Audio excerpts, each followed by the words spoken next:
Hello friends, forever story में आप लोगों का स्वागत है। पिछले पार्ट में आप लोगों ने सुना कि मोना शीतल दोनों मोना के घर होते हैं और वहाँ उसकी मम्मी से बातचीत होती है और उसकी मम्मी पूछती हैं कि मोना तुम्हें क्या सिखा रही है। ये सुन के मोना के पापा काफ़ी कुछ कहते हैं कि ये सिखा रही है, ये क्या सिखा सकती है। मुझे तो लगा था कि इससे कुछ आता ही नहीं है सिवाय शॉपिंग करने के। वैसे तुम्हें क्या सिखा रही है, तुम भी बता दो।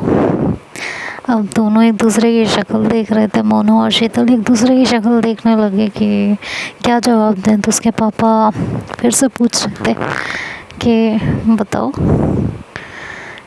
क्या सिखा रही है ये तुम्हें।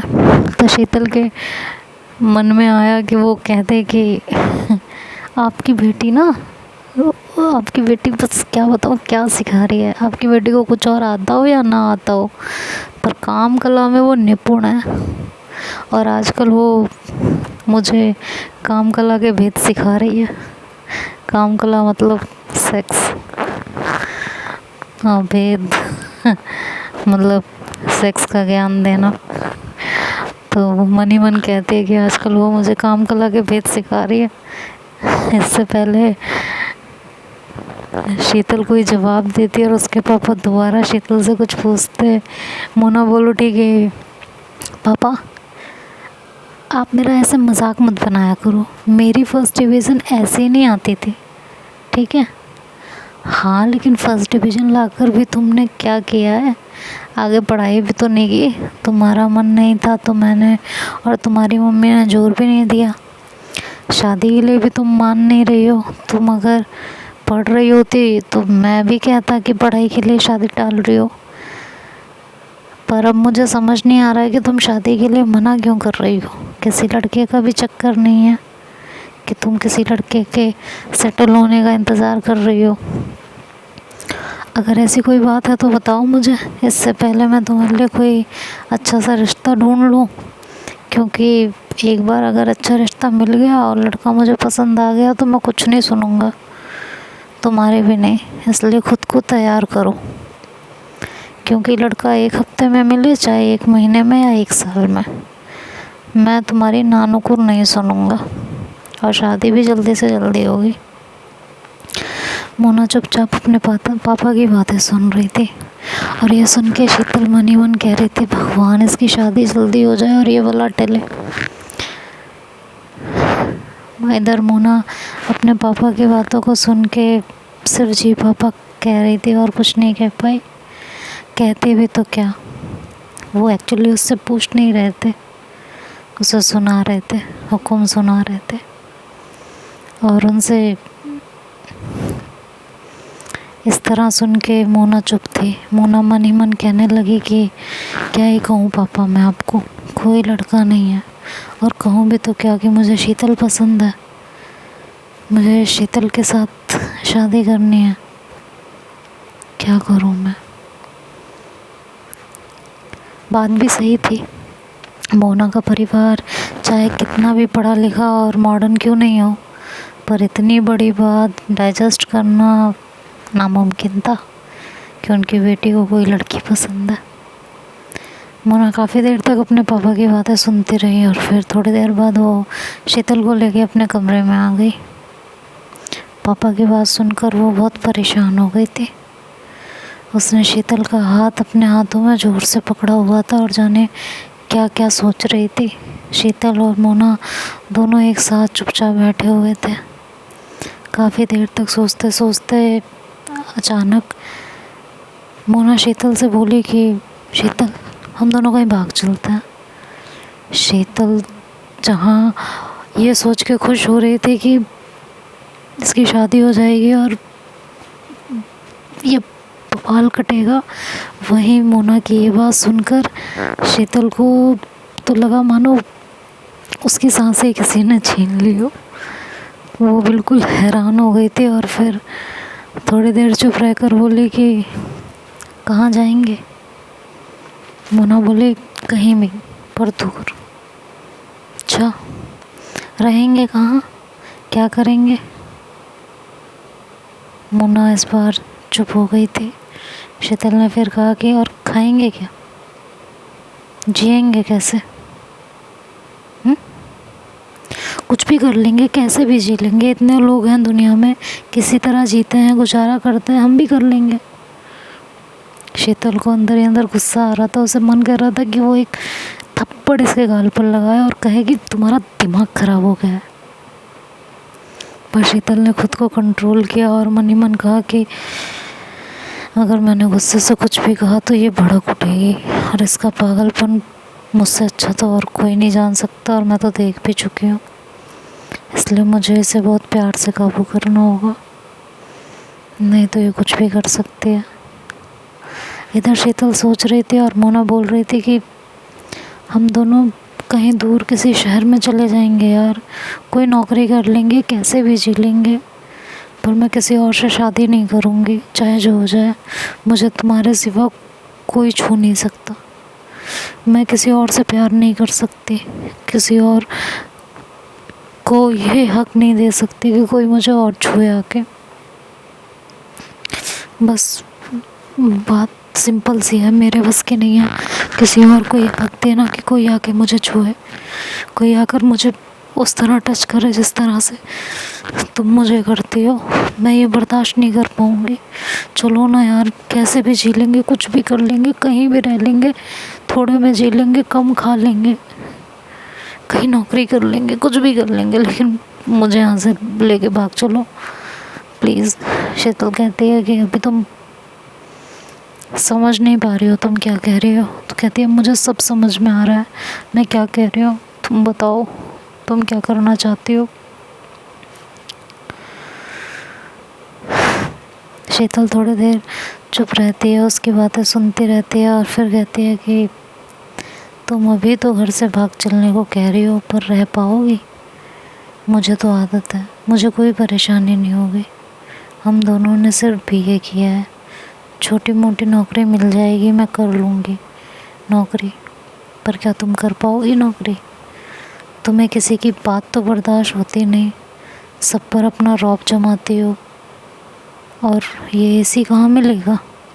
बिना एसी के तुम्हें नींद नहीं आती, बिना कार के तुम कहीं जा नहीं सकती, खाना बनाना तुम्हें आता नहीं है, सस्ते होटल रेस्टोरेंट ढाबे तुम्हें पसंद नहीं, कैसे रहोगी? हाँ, रह लूँगी, किसी भी तरह मैनेज कर लूँगी और फिर धीरे धीरे आदत बन जाएगी। पर मैं शादी नहीं करूँगी, मुझे सिर्फ तुमसे प्यार है और सिर्फ तुमसे शादी करूँगी, सिर्फ तुम्हारे साथ रहूँगी। मोना ने पूरे आत्मविश्वास के साथ जवाब दिया था। शीतल को समझ नहीं आ रहा था कि वो आगे क्या कहे। वो सोच रही थी कि क्या कहूँ इसे, मैं कैसे समझाऊँ, ये तो पीछे ही पड़ गई है, कहाँ मैं इसे पीछे छुड़ाना चाहती हूँ, इसे दोस्त बना के रखना चाहती हूँ, कहाँ ये तो यार क्या करूँ मैं, कैसे समझाऊँ इसे, इसके दिमाग का ये फितूर कैसे दूर करूँ, घर छोड़ जाने का फितूर कैसे निकालूँ। मेरे पास क्या कम समस्याएं हैं, अब ये एक और मेरे गले पड़ गई है। पहले से ही मेरा दिमाग काम नहीं कर रहा है और अब ये सब क्या करूं, अब आगे पढ़ाई क्या करूं, कोर्स क्या करूं, कोर्स करूं भी तो किसका, जिससे मुझे अच्छी जॉब मिल सके। और ये सारी टेंशन मेरी ख़त्म नहीं हो रही, यहाँ दूसरा ही बवाल खड़ा हो गया है। मेरी तो ज़िंदगी ना रोलर कोस्टर हो रही है, पता नहीं क्या चल रहा है। उधर वो सोच रहे थे, इधर मोना थोड़ी देर सोचने के बाद फिर से कहने लगी कि भागना है घर से, हफ्ते या 10 दिन 15 दिन महीने बाद। मुझे बस ले चलो तुम।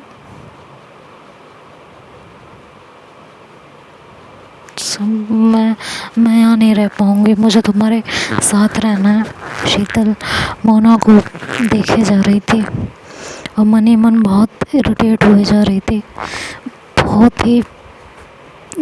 उसे बहुत ही गुस्सा सा आ रहा था, लेकिन वो खुद को बहुत काम और कंट्रोल करके बैठी हुई थी। उसको लग रहा था कि अब उसकी ज़िंदगी एक नए मोड़ पे आ गई है। अब उसकी ज़िंदगी में कुछ और ही होने वाला है जैसे, और वो ये सोच के घबरा रही थी। तो मोना ने फिर से कहा कि बोलती क्यों नहीं हो कुछ, तो मेरे साथ रहना नहीं है क्या, अभी बता दो, बताओ मुझे जल्दी। तो शीतल थोड़ा घबरा गई थी।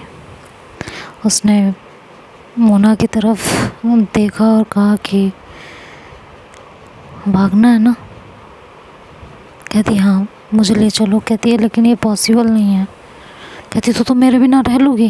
कहती है यार मैंने तुम्हें अभी बताया ना, तुम कार के बिना चलती नहीं हो, एसी के बिना रह नहीं सकती हो, खाना तुम्हें कहीं का पसंद नहीं है, बड़े होटल पे हम लोग खा नहीं पाएंगे, कैसे रहोगी।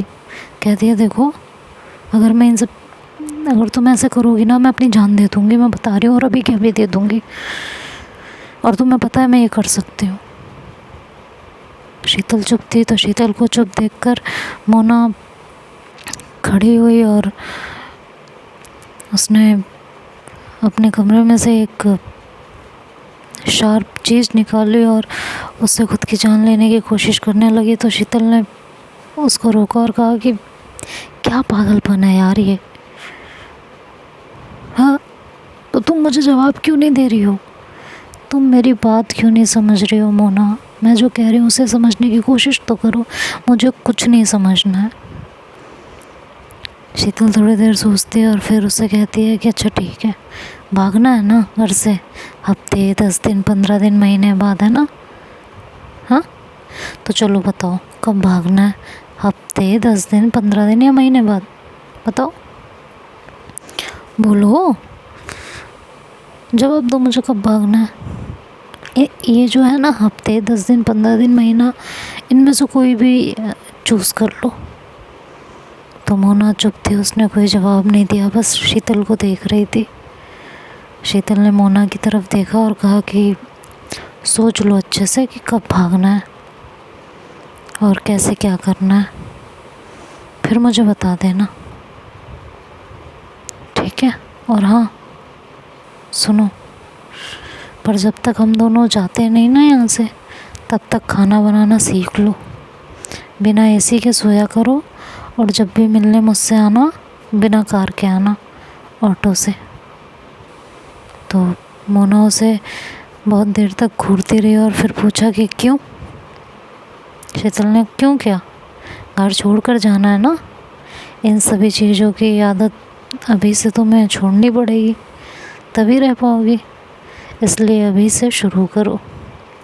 मुझे देर हो रही है, मैं घर जा रही हूँ, सोच समझ लो अच्छी तरह से, घर छोड़कर रह पाओगे या नहीं। जैसा भी हो कल शाम को बताना, और हाँ जब मिलने आना ना तो बिना कार के मिलने आना, और एसी में सोना मत, खाना बनाना सीख लो धीरे धीरे, रसोई में तो तुमसे खड़ा नहीं रहा जाता, लेकिन अब कोशिश करना कि खाना बनाना सीख लो, ओके। और ये कहकर शीतल वहाँ से अपने घर चली गई थी। मोना उस दिन पूरा दिन अपने रूम में बैठी रही और सोचती रही कि वो क्या करे। इधर शीतल अपने घर आई और उसने कहा देखो मोना क्या डिसीजन लेती है, आई होप मैं जो बोल के आई हूँ ये काम कर जाए, लेकिन उसके पागलपन का कोई भरोसा नहीं है। उसने अगर पागलपन में ये सब कर लिया और सीख लिया तो मैं उसे लेके कहाँ जाऊँगी और क्या करूँगी। वो बहुत ज़िद्दी है और अपनी ज़िद में वो कुछ भी कर सकती है। ये क्यों नहीं सोचा, ऐसा कैसे चैलेंज दे के आ गई मैं उसे, पागल हूँ क्या मैं। हे भगवान, अगर उसने ये सारी चीज़ें कर ली तो मैं उसे लेके कहाँ भागूंगी, क्या करूँगी, कहाँ मुझे उससे पीछा छुड़ाना और कहाँ वो मेरे गले पड़ जाएगी। भगवान मैंने ये क्या कर दिया, मेरा दिमाग ख़राब हो गया है। तो देखते हैं आगे क्या होता है, तो नेक्स्ट पार्ट में सुनेंगे। तब तक के लिए बाय बाय, टेक केयर।